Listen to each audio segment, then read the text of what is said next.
Reunited and it feels so good. Reunited 'cause we understood that I was just a stupid, desperate kid when I traded you in for $10. But now we're both excited 'cause we're reunited. Hey, hey. Reuniting with old consoles and or games can be a powerful experience because not only are you reigniting the old flames, so to speak, feelings of nostalgia and whatnot, but you're also experiencing what is likely a newfound appreciation for video games and perhaps even life itself. Hey, video games are powerful stuff. You all know this as well as I do. Now, there's a lot of different reasons for why somebody would have had a console at one point, then not had it anymore, and now they have it once again. But the instances that I find to be perhaps the most interesting are the ones where somebody feels kind of guilty about having gotten rid of the console, to the point where when they do reunite with that console just looks at them like, well,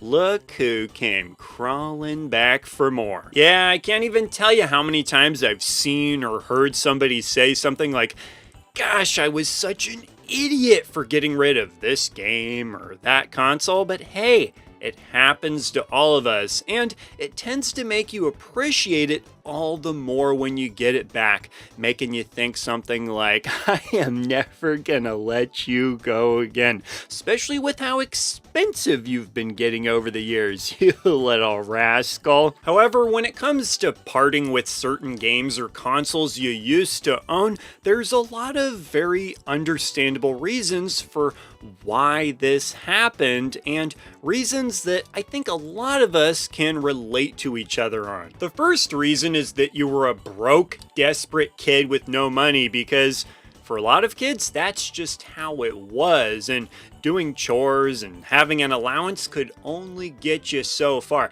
I mean, you couldn't just mow the lawn every 2 days and be like, look, Mom, Dad, do we want to have a nice looking yard or what? A little compensation for my dedication is all I'm asking for here. And then some kids didn't even get an allowance for doing chores, so they were really in a tough spot. But in any case, if we wanted to get new games or, goodness forbid, a new console, we couldn't just snap our fingers and our parents would magically buy it.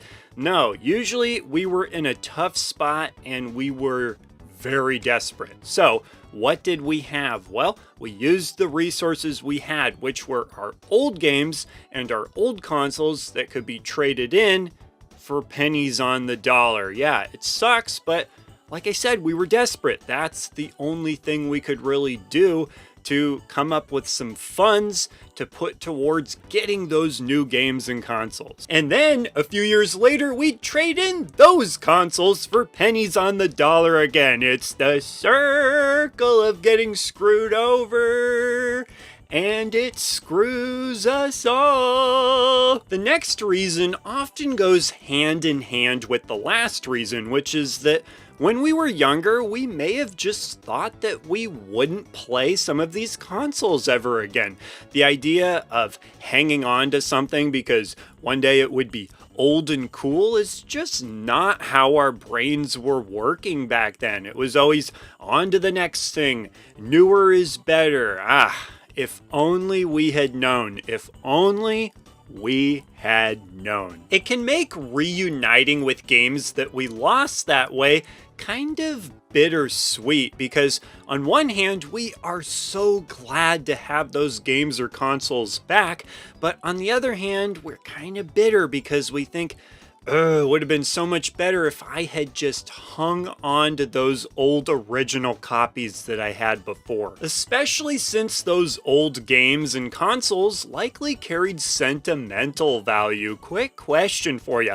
What's the best way to make a reunion awkward? How about by reuniting with an imposter? Let's say you're reuniting with an old friend, and guess who shows up? Somebody dressed to look like your old friend, but not actually your old friend.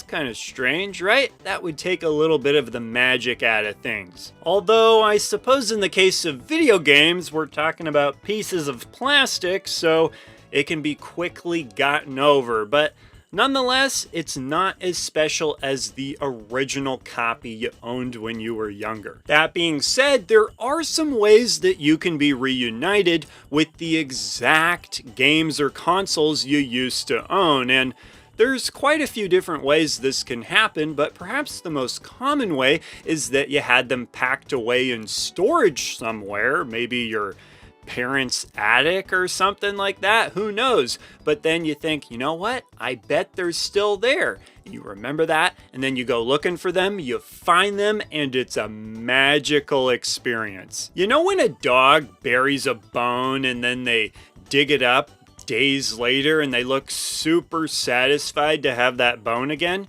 I think it's kind of like that. There's also the possibility that you just simply forgot where something was, and then one day you're going through your stuff or you're moving, and so you're packing everything up and having to go through everything you own, and then what do you know? There it is. You found it. All right, but then here's an interesting scenario for you. What if you don't lose something, but you forget that you have it? And then all of a sudden one day you remember that you have it again? Does that count as a reunion? Not so sure about that one. I mean, you couldn't have cared about it that much if you forgot about it. Although, just because you forget about something doesn't necessarily mean you don't care about it. And I would know, quick little story for you. So I'm in the kitchen one day and I go to scooch the fruit bowl back against the wall, and something's blocking it. So I'm like, what the heck? So I look back there, and sure enough, there's a banana back there that got caught and lost behind the fruit bowl. Now, it was totally black and overripened beyond the point of eating straight up, but I did want to bake some banana muffins that day, and so it sure did feel like a reunion with that banana to me. All right, now this next one may sting for some of you that it's happened to, and that would be where you reunite with a game or console, but you never wanted to part with it to begin with, and the only reason you were separated from it years ago was not because you didn't want it, but because your parents didn't want it and they gave it away. And they were even courteous enough to not trouble you with asking you if you still wanted it or not.